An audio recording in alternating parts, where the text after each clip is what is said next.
С 1 января 2023 года в Коми заниматься делами молодежи станет новый орган исполнительной власти – Комитет по молодежной политике. Указ о его создании подписал глава республики Владимир Уйба. На новое ведомство ляжет важная обязанность – сделать все, чтобы молодежь оставалась жить и работать в родной республике. Алена Ладыгина о том, как будет усилена молодежная политика в регионе.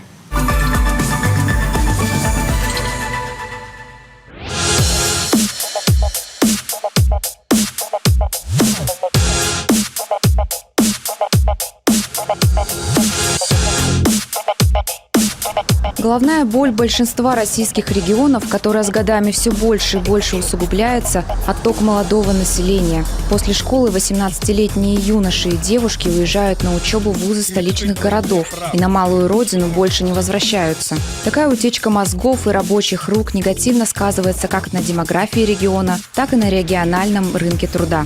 По данным на 1 января этого года в Коми проживали чуть более 800 тысяч человек.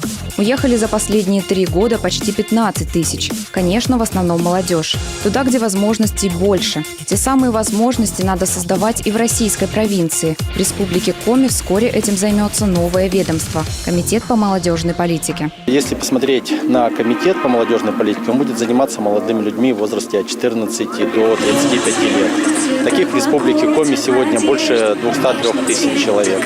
Причем это абсолютно разные категории, абсолютно разные люди. Это и школьники, это и студенчество, это и рабочая молодежь, и молодые люди, семья, семейная политика. То есть спектр очень большой, огромный. И мы очень хотим, чтобы 2023 год в республике Коми, он стал действительно таким молодежным, когда бы мы подвергли и оценке того, что мы делаем. Комитет начнет работу с 1 января будущего года. Ведомство появится после реорганизации Министерства образования, науки и молодежной политики Коми. Она должна завершиться до 1 декабря. Приказ о создании нового органа исполнительной власти подписал глава региона Владимир Уйба этим летом. Комитет будет работать над реализацией социальных проектов, общественных инициатив и гражданско-патриотическим воспитанием.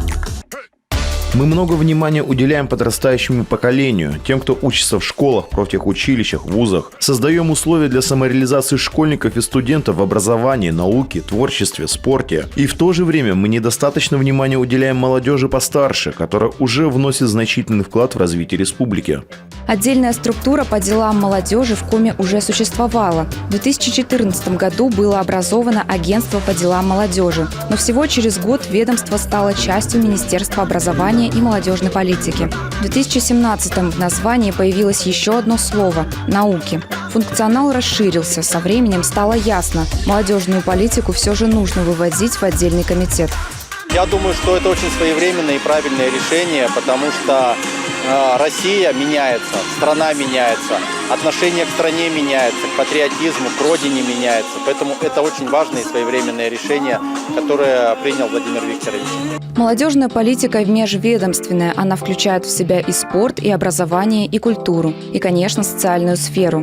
Важно молодежи принимать участие и в политической жизни региона. В Коми много талантливых юношей и девушек, готовых работать на благо родного края. Одни из таких активисты из молодежного парламента. Нынешний 6-й созыв был утвержден в начале прошлого года и включает в себя представителей абсолютно разных сфер. Молодежь из общественно-политических организаций, действующих депутатов городских советов, спортсменов и просто активных общественников. Представлены почти все муниципалитеты Коми. Люди все заряжены, все хотят, именно особенно ребята с муниципалитетов, они хотят развивать собственные села, и они, например, идут от ТОСов, и они тем самым могут взаимодействовать с депутатами Государственного совета и привлекать в собственный бюджет дополнительные средства за счет тех же проведения грантовых конкурсов, народных проектов. То есть ребята очень заинтересованы в этом. Участие в разработке основных направлений молодежной политики, подготовка предложений по совершенствованию законодательства, организация мероприятий, работа в комитетах и на парламентских слушаниях.